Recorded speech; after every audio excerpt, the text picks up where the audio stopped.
So one more thing I want to mention, which is important to do, you as the seller selling your car, there's something at the top of your pink slip which looks just like this. It's a notice of release, a liability.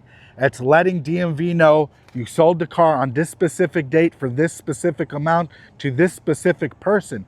Be sure to get their complete name, write it down, and then at the end it'll be your information, which is required as a registered owner to write it down and sign it and send this out to DMV. But I would recommend that you do this online.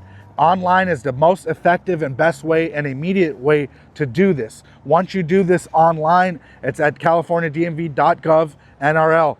You could do this online, and then you could copy it from your, wherever you're doing it, from whatever device. You could copy and paste. You could take a snapshot of it.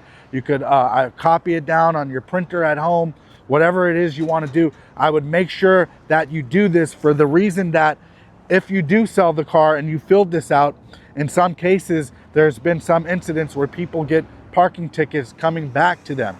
And your only proof, your only actual evidence would be to have this proof. And actually, when you do fill it out online, it gives you a reference number of this, which is important to have that. That's your only proof, your only lifeline to get your way out of these tickets. You might have a ticket from a different city.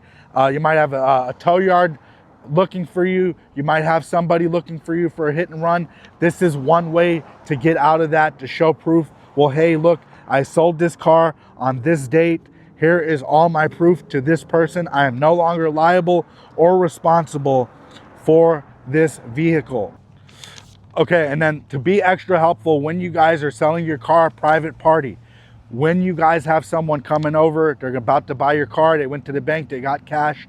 After filling out all this, you want to make sure that you're gonna get all information from them as much as possible. You want to take a photocopy of their ID. You want their most current address. That way you know where these people are for your records, for your safety, for your information.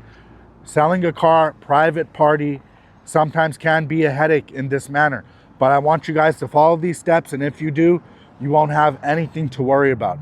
Make sure go to the DMV with them if you could. That is the best way to sell the car. If you got the time and you got the downtime to go to DMV, just go with them. The people that's buying your car, go with them to DMV. Make sure ask DMV all the necessary questions to get the transfer done. But again, as I said originally, you want to make sure you have that smog check.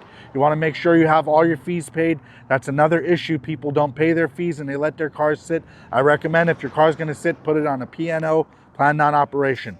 But get as much information as possible when selling your car to private party. Here at Go Car Buyer, we're just helpful to you and giving you this information so that you could protect yourself when selling your car private party. Once again, I appreciate you guys from GoCarBuyer.com. Thank you guys.